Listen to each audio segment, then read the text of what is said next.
Nesse vídeo eu vou falar sobre cólicas menstruais. Como é que eu faço para saber se a cólica que eu sinto, ou eventualmente minha filha, uma pessoa próxima sente, como é que eu faço para saber se essa cólica tem por trás uma doença e, portanto, deve ser avaliada por um médico com cuidado, com exames subsidiários, ou então ela pode ser tratada com naturalidade, eu não preciso me preocupar com esse assunto.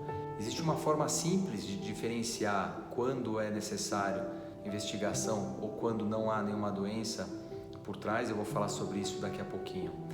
E quais são as principais causas? Quais são as doenças quando o problema tem por trás realmente alguma patologia, alguma doença desencadeando esses sintomas? E diante do diagnóstico bem definido, uma vez que se encontre qual é o motivo para a cólica daquela mulher, quais são as melhores formas de tratar cada uma das principais causas de cólica menstrual. Será que quando uma jovem começa a utilizar um contraceptivo hormonal, uma pílula, e as cólicas melhoram, será que não é necessário tomar nenhum cuidado mais em relação a esse assunto? Isso é muito comum e recentemente a mãe de uma paciente me ligou porque ela usava contraceptivo hormonal há mais de 10 anos e estava começando a planejar uma gravidez no ano seguinte. E ela então entrou em contato comigo porque ela tinha lido na internet que uma das possibilidades, uma das causas de infertilidade é a endometriose, e ela, lembrando que a filha dela na adolescência tinha tido muitas cólicas, ficou preocupada que talvez ela tivesse uma endometriose mascarada, escondida por trás daquele contraceptivo e que poderia prejudicar a filha dela no momento que ela resolvesse começar a tentar engravidar. Pois eu vou explicar um pouquinho melhor esse cuidado importante que deve ser tomado a partir do momento em que se inicia o uso de contraceptivo hormonal, quando antes de iniciar o contraceptivo as cólicas eram muito severas. Se você tem interesse por esses assuntos ou outros relacionados à saúde da mulher, como reprodução humana, endometriose, cirurgias ginecológicas, não se esqueça de fazer inscrição no canal e ativar o sininho para que a cada vídeo novo que eu for publicando vá um aviso lembrando que esse vídeo já está no ar. Muito bem, qual que é a causa de tanta confusão envolvendo cólica menstrual? O principal motivo é que existem doenças muito comuns, como a endometriose, que causam cólica menstrual, dor no período da menstruação. Mas ao mesmo tempo, quando a gente olha para as adolescentes, como eu disse no início do vídeo, quase 90% delas sentem o mesmo sintoma, cólica menstrual. Então, se a gente for levar em consideração todas as jovens com cólica menstrual, a gente vai ter um grupo muito grande de mulheres passando por investigações longas e demoradas sem necessidade. Por outro lado, o fato de existir um sintoma comum e que na maioria das vezes não tem nenhuma doença por trás, faz com que as mulheres com doenças como a endometriose e que sentem o mesmo desconforto, a cólica no período menstrual, sejam tratadas como se fosse algo normal. Tratadas dessa forma pelos seus familiares, por amigos e muitas vezes também por médicos que falam: olha, cólica é normal, você deve se adaptar e conviver com isso, o que não é verdade. Então, a primeira forma de separar aquelas que têm cólica e que têm uma doença por trás é observar o impacto da cólica na vida, na rotina daquela mulher. A cólica menstrual comum na adolescência é chamada de dismenorreia primária. Esse é o termo técnico que a gente usa na medicina para aquela cólica que acontece na adolescência e que não tem nenhuma doença por trás. O que desencadeia esse sintoma é a produção de um hormônio chamado prostaglandina, que acontece durante o período menstrual, no momento que o endométrio se descama, se solta do útero e sai via vaginal. Esse hormônio provoca contrações no útero e essas contrações desencadeiam a sensação de cólica. Esse desconforto normalmente não faz com que a jovem ou a mulher falte às suas atividades. Ela não falta à aula, não falta ao trabalho, normalmente as atividades que ela gosta de fazer, algum esporte, cinema, sair com amigos, sair com o namorado, essas atividades continuam normalmente. Ela acaba tomando às vezes um analgésico leve, um analgésico simples, raramente um anti-inflamatório e segue a vida dela normalmente. A cólica importante a gente chama de dismenorreia secundária, porque existe uma patologia, uma doença por trás. E uma marca desse sintoma quando há uma doença, e portanto quando a gente tem que tomar muito cuidado e prestar atenção a isso, é quando ela mexe na rotina da mulher. As jovens adolescentes com cólicas que fazem faltar a escola, faltar as atividades, normalmente a mãe ou os pais sabem muito bem quais são as atividades que a jovem gosta de fazer.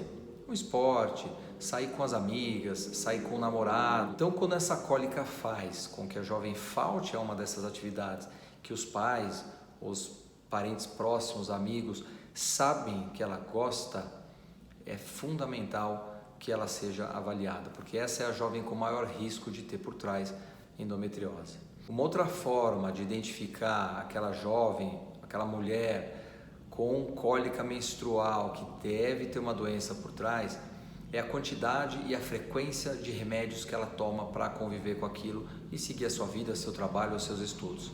Se a quantidade de remédios é muito grande, se ela precisa de analgésicos, anti-inflamatórios e se com o passar do tempo a quantidade de remédios vai aumentando progressivamente, ela toma um analgésico e ela vai para suas atividades normais. 6 meses depois, ela já não consegue seguir a sua rotina só com analgésicos, ela precisa também tomar um anti-inflamatório. Depois de um ano, aquele mesmo analgésico e aquele anti-inflamatório já não são mais suficientes para resolver o problema.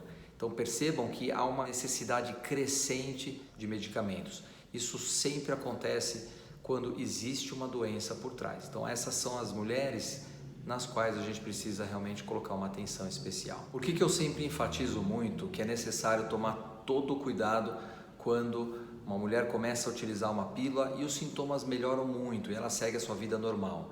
Muitas mulheres que com 30, 32 anos param de usar um contraceptivo para começar a tentar engravidar. E o que eu vejo aqui no consultório o tempo todo? Elas acabam, no momento em que interrompem o uso de contraceptivo, muitas vezes depois de uma década, elas começam a sentir cólicas muito fortes. Ou então, cólicas moderadas, mas elas não conseguem engravidar. E o que eu acabo diagnosticando aqui no consultório é uma endometriose grande, profunda, que foi se desenvolvendo ao longo dos anos, apesar daquela mulher não ter nenhum sintoma, desde o momento em que ela começou a usar o contraceptivo.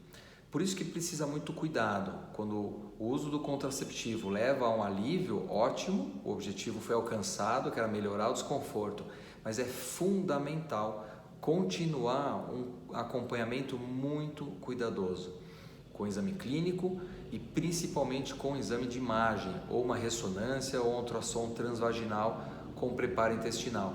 Porque se existe uma endometriose que silenciosamente está crescendo no organismo daquela mulher, isso vai ser identificado no exame de imagem. A gente vai ver que existe uma lesão desse tamanho, depois de um ano, a mesma lesão passou a um tamanho maior. Às vezes ela já tem uma lesão pequena no intestino, uma endometriose intestinal. Um ano depois, repetindo o exame, eu vou ver o laudo e essa lesão intestinal, que tinha meio centímetro, passou para 2 centímetros. Ou seja, a doença está crescendo progressivamente, sem causar sintomas, por causa do contraceptivo. Não é preciso ter receio em relação a usar o contraceptivo. O problema é que ele pode mascarar, ele pode silenciar os sintomas de uma doença que está crescendo progressivamente. Quando isso acontece, quando a endometriose cresce progressivamente em mulheres usando o contraceptivo, é necessário fazer um procedimento cirúrgico, porque a complexidade e os riscos da cirurgia vão aumentar no momento em que a doença atingir proporções maiores. Ela pode invadir o ureter e causar uma obstrução ureteral e um prejuízo às funções renais. Ela pode causar uma obstrução intestinal ou mesmo aumentar o tamanho da lesão intestinal, o que vai exigir no futuro uma cirurgia mais ampla, como a ressecção de um pedaço grande do intestino e, portanto, com um pós-operatório mais difícil, com riscos maiores. Por isso que nesses casos é melhor fazer um procedimento cirúrgico quando a gente detecta que a endometriose está crescendo. Então as principais causas de cólica menstrual secundária, aquela que eu disse antes, que tem uma doença por trás, são a endometriose e a adenomiose. As duas doenças são causadas pelo endométrio, que é a camada que reveste a parte de dentro do útero e que sai no período menstrual. No caso da endometriose, o endométrio se espalha na pelve da mulher em várias regiões, causando as cólicas. E no caso da adenomiose, o endométrio invade o próprio músculo do útero, ao redor da sua posição original, em volta da cavidade uterina. E invadindo o músculo do útero, provoca cólicas menstruais fortes e algo que não acontece na endometriose, que é mudança no padrão do fluxo menstrual. Eu tenho vídeos aqui no canal que falam especialmente sobre endometriose, sobre diagnóstico, sobre formas de tratamento e também um vídeo falando sobre a adenomiose. Falando um pouquinho sobre tratamento da cólica menstrual, considerando já essa divisão que eu fiz entre as causas, entre a dismenorreia primária, que não tem nenhuma doença, e a secundária, que tem doenças por trás, no caso da dismenorreia primária, a jovem pode ser acompanhada com analgésicos, alguns anti-inflamatórios simples e eventualmente até os contraceptivos hormonais podem ser utilizados e levam a uma melhora importante dos sintomas. O importante é só tomar aquele cuidado que eu disse. Importante verificar se eventualmente não há uma endometriose que não foi diagnosticada e que pode estar crescendo silenciosamente. Em relação às duas causas principais, a endometriose e a adenomiose, o tratamento nos dois casos pode ser inicialmente feito com remédios. Qualquer contraceptivo hormonal, seja pílula, injetável, adesivo, anel vaginal ou eventualmente o DIU, liberador de hormônio. Todas essas opções de medicamentos hormonais funcionam para tratar a endometriose, a dor da endometriose, e funcionam para tratar os efeitos da adenomiose. O problema é que não vai funcionar para todas as mulheres. Cerca de 50% das mulheres com endometriose vão melhorar com tratamento clínico. E no caso da adenomiose, esse número é um pouco menor. A resposta ao tratamento clínico chega a quase 40%. Quando os sintomas melhoram, a gente mantém esse tratamento clínico, acompanha essa mulher com todo esse cuidado que eu disse para verificar se a doença não está crescendo, no caso da endometriose. E no momento em que ela deseja começar as tentativas para engravidar, a gente suspende e acompanha para verificar se os sintomas eventualmente não ficam muito fortes quando começam as tentativas para engravidar. No caso da adenomiose, em geral, uma doença que surge em mulheres que já tiveram filho. A adenomiose costuma aparecer depois da gestação, quando o endométrio invade o músculo do útero e vai provocar sintomas como a dor ou alterações menstruais depois de uma ou mais gestações. Então, se o tratamento clínico funcionou e promoveu uma melhora na qualidade de vida, ela deve manter esse tratamento clínico até chegar na menopausa. Se os sintomas não melhoraram e a qualidade de vida ainda está muito prejudicada, essa mulher vai precisar de um tratamento cirúrgico, normalmente uma cirurgia para retirada do útero, a histerectomia. A adenomiose ela infiltra o músculo do útero de uma forma difusa, por isso que é quase impossível tirar os focos de adenomiose. Quando é necessário cirurgia, a melhor forma é a histerectomia, é a retirada inteira do corpo do útero, no caso da histerectomia subtotal, ou do útero inteiro com o colo do útero, no caso da histerectomia total. Tem um vídeo meu que fala sobre histerectomia, descrevendo as duas formas e outros detalhes aí da cirurgia e do pós-operatório desse tipo de procedimento. É importante também lembrar que existem atividades complementares ou eventualmente tratamentos complementares que ajudam muito a reduzir os sintomas e a melhorar a qualidade de vida, tanto nas jovens, nas adolescentes com a dismenorreia primária, como nas mulheres que têm doenças por trás, a dismenorreia secundária. Quais são essas atividades? A primeira delas, exercício físico. Isso ajuda muito a controlar o desconforto na cólica da jovem, na cólica relacionada a qualquer doença crônica como endometriose e adenomiose. Atividades físicas regulares e principalmente os exercícios aeróbicos. Outro cuidado que ajuda muito é um cuidado com a alimentação, buscar uma nutricionista especializada em dor pélvica, especializada em endometriose, em adenomiose, ajuda muito. O cuidado com os alimentos pode ajudar e complementar o tratamento dessas doenças. E por fim, terapêuticas complementares, como acupuntura, que tem um efeito muito bom sobre a dor pélvica, e também qualquer técnica de meditação. Hoje todo mundo usa o termo mindfulness. Também existem estudos grandes realizados no mundo inteiro mostrando que ajudam a reduzir a dor e a melhorar a qualidade de vida das mulheres. Se você gostou desse vídeo, não se esqueça de dar um like, isso ajuda muito o YouTube a divulgar mais esse vídeo, esse assunto, para chegar a mais mulheres que podem precisar dessa informação. E não se esqueça de se inscrever no canal e ativar o sininho, para que a cada vídeo novo que eu for colocando no canal, chegue um aviso lembrando que esse vídeo já está no ar.